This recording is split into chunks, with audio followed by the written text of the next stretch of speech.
Hey everybody, it's Chad from beardedhops.com. This is a really cool brewery. It's called Fair State Brewery Co-op, okay? They are in Minneapolis, Minnesota, and they are a co-op. So that means that their members own the brewery and have input and direction on where the brewery goes. They have a board of directors. They've got a chief officer of fancy titles. I'll get into all that in just a second. What we're going to do today is the Fair State Roselle. This is an American wild ale. They call it a hibiscus sour. It's a 5.7% ABV beer, 19 IBUs, has a pH of 3.3. This is a sour beer brewed with hibiscus, tart, and floral.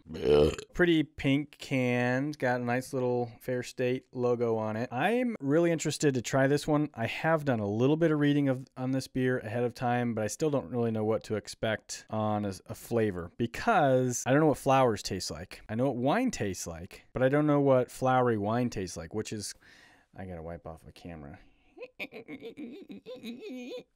I got the little fruity beer glass here, and I'm going to crack this baby open and pour. Okay, as expected from a pink colored can in a beer called Roselle, the words hibiscus, lots of descriptors kind of point to a beer that's going to be kind of pinkish red in color. It smells like flowers. It smells like funky flowers. Like it has a funk to it. It's ruby red in color. There is some effervescence going on in there. There are some little bubbles. The white head dissipated almost immediately. It may have been about 1/4 of an inch. We can go back and review the tape. It's pretty much completely gone. A little swirl gives quickly dissipating lacing. Does not hang. Boy, this has just a weird, funky ass smell. Not to say that it smells like ass. It just has a funk. I don't know. Let's see what it tastes like. Okay. Ooh, weird aftertaste. Up front, it tastes like a rosé wine. It is very floral-y, maybe a slight grapey flavor, but really flowery. It's not all that sour. They call it a hibiscus sour. It's not bitter at all. 19 IBUs. It shouldn't be. Wow. Weird.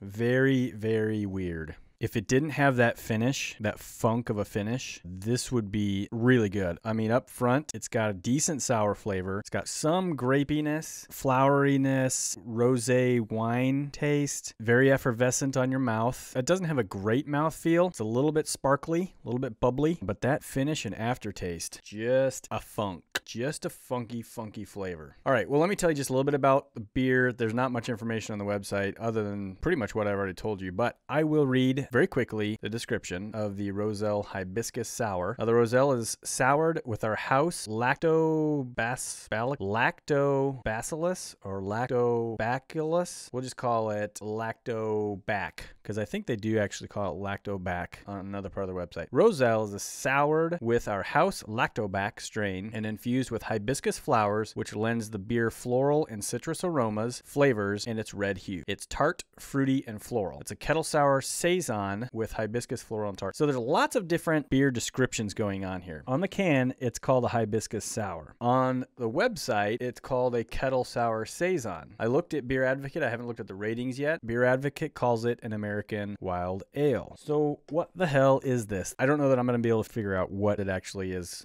brewed as because the brewery itself just calls it a hibiscus sour. That's not a type. Then they call it a kettle sour, which is not a type. Then they call it a saison, which is. Beer Advocate calls American wild ale, and Untapped calls it just a sour ale. Okay, well, Fair State Brewery Co-op, as I said, is a cooperative, so there are memberships available. You can buy to be a brewery owner, and they have different membership packages. You can join the co-op, pay over time. They say $20 a month for 10 months, so I'm guessing it's $200 to be a brewery owner. Okay, here you go. Lifetime membership's $200. A lifetime membership, monthly payment plans, and they do gift memberships. They've got a community, obviously, a co-op, made up of neighbors, friends, coworkers, and people who believe that together they can share some ideas and start to see the world a little bit differently. Community begins in Northeast Minnesota and goes as far as you do. There are benefits to being a member and an owner. All this is on their website, fairstate.coop. They have a membership page. This brewery was started... Bitch. Sorry. There's no date given that I can find on this website that actually tells me when they actually started. That's kind of a bummer. Tell us when you guys started. Nothing. There's nothing that tells me when they started. The independent brewery is not on their can. However, from the description on their website and the fact that they have an open membership program, they're not big beer owned. So this is a kind of a cool idea for a craft brewery. There's one thing that Evan in his description says, the very bottom, says that upon graduating university, he immediately moved back to the Twin Cities to truly start his dream of opening a brewery that doesn't suck. There's a lot of breweries that don't suck out there. Hopefully this one doesn't suck. Minneapolis isn't that far away. Maybe I'll go visit and see if it doesn't suck. I'm going to come back to the beer. Man, the funkiness is just weird. Whew.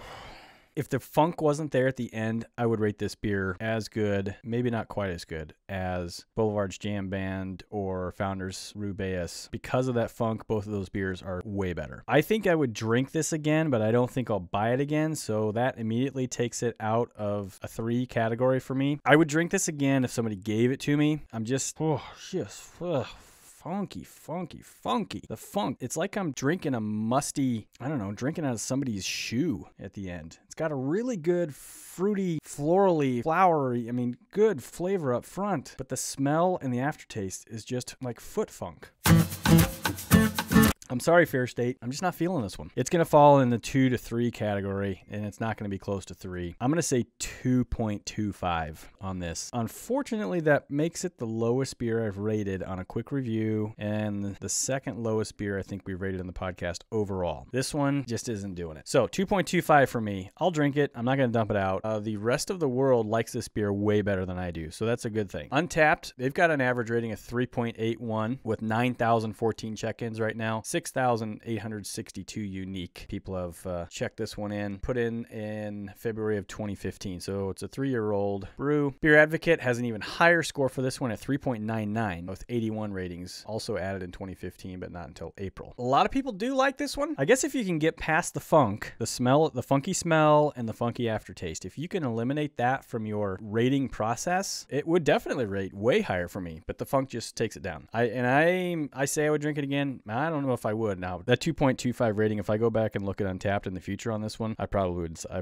no. That was funny. One of the beer rating sites named Fair State a top 10 brewery in the world in 2015. I'm not going to say which site that it was. It was not Beer Advocate. It was not Untapped. It was a beer rating site that is on the no-no list. You guys apparently have done a great job making some great beers, great brews. I know you've got some awesome ones out there. This one just does not do it for me, but I'll keep drinking it. I'm not gonna waste it. It's just funk. It's just a funky beer. If you like this quick review, check out our regular podcast. You can find it at beardedhops.com. The social media stuff is all at beardedhops.com/find us. I am Cadillac907 on Untapped. Go check us out. Give us a friend request. We'd love to drink with you. I will see you next time on a quick review or podcast. Cheers to the funk. Ugh.